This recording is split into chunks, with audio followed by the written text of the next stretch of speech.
할렐루야. 오늘은 5월 21일 민수기 30장, 시편 74편, 이사야 22장, 베드로서 3장 말씀입니다. 민수기 30장은 서원에 관한 규례입니다. 남자들은 반드시 서약을 지켜야 되죠. 반면에 여자들은 좀 더 복잡합니다. 결혼하기 전에는 아버지에게 권한이 있습니다. 아버지가 아무 말이 없으면 지키고 허락하지 않으면 지키지 않아도 됩니다. 결혼한 후에는 그 권한이 남편에게 넘어갑니다. 과부나 이혼당한 여자는 남자와 같이 모든 서약을 지켜야 합니다. 서원은 대개 하나님을 향한 감사의 표현일 때가 많습니다. 그러나 하나님은 광야 2세대가 하나님 앞에서 살아가는 존재로 하나님의 질서를 따라 서약할 것을 가르치신 것입니다. 함부로 서약하지 말고 서약한 것은 반드시 지키며 모든 서약은 질서 안에서 지켜져야 됩니다. 오늘날에는 서약 준수의 유무로 복과 저주가 나뉘지는 않습니다. 그러나 하나님 앞에서 함부로 말하는 것은 여전히 좋지 않은 언어 생활입니다. 하나님께 영광이 되고 이웃에게 덕이 되는 말을 하도록 해야 되죠. 하나님께는 감사의 말과 찬양의 말을 하고 이웃에게는 사랑의 말과 친절의 말을 하시길 바랍니다. 시편 74편은 하나님께서 어찌하여 침묵하시는지를 물으며 괴로워하는 시인의 절규입니다. 상황이 좋지 않아요. 대적들이 이스라엘 한복판에 깃발을 세웠습니다. 도끼와 철대로 성소의 조각품을 부수고 더럽혔죠. 하나님의 모든 회당을 불태웠습니다. 그럼에도 불구하고 하나님은 침묵하고 계십니다. 주께서 어찌하여 주의 손 곧 주의 오른손을 거두시나이까. 주의 품에서 손을 빼내시어 그들을 멸하소서. 11절 말씀이죠. 이제 시인은 세 가지를 내세워서 하나님께서 속히 일하시기를 간청하죠.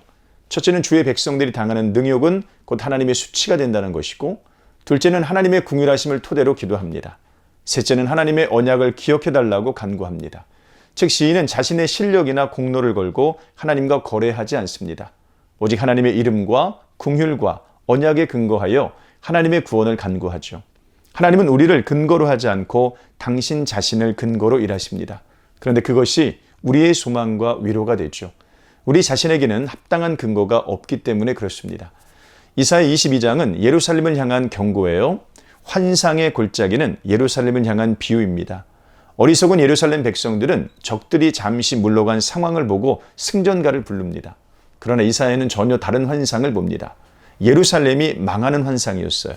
죄에 따른 심판을 받을 때는 통곡하고 애곡하며 머리를 뜯고 굵은 배를 입어야 되는데, 오히려 예루살렘 백성들은 먹고 마시면서 이렇게 말합니다. 내일 죽으리니 먹고 마시자. 13절 말씀이 있죠. 하나님은 이 죄악을 용서하지 않겠다고 하세요. 예루살렘의 타락은 백성만이 아니라 지도자에게도 있었습니다. 국고를 맡은 심나는 하나님께 쫓겨나가게 될 것이고 그 자리는 엘리야김에게 주어질 것입니다. 본문은 예루살렘의 총체적인 부패를 보여주고 있어요. 지도자는 무능하고 백성들은 어리석습니다. 하나님께서 주신 회개의 기회조차 발로 차버렸어요. 심판의 날이 점점 다가오고 있습니다. 정신을 차리고 자신을 돌아보아 믿음을 굳게 하십시오. 그것이 지혜로운 자의 태도라는 것이죠. 베드로서 3장은 심판의 날을 생각하는 성도의 자세를 가르쳐요. 거짓 교사들은 심판의 날을 생각하지 못하게 합니다. 오늘 하루를 탐욕을 따라서 마음껏 살라고 부추기죠. 그러나 심판의 날은 더딜 뿐이지 반드시 옵니다. 그날이 더딘 것은 하나님께서 우리를 향해 오래 참으시기 때문에 그래요. 그러므로 우리는 주의 오래 참으심을 감사하며 거룩한 삶을 위해 정진해야 됩니다. 유혹에 이끌려 넘어지지 않도록 예수 그리스도의 은혜와 그를 아는 지식에서 자라가시길 바랍니다. 오늘 하루도 은혜의 삶 사시기를 주님의 이름으로 축복합니다. 고맙습니다.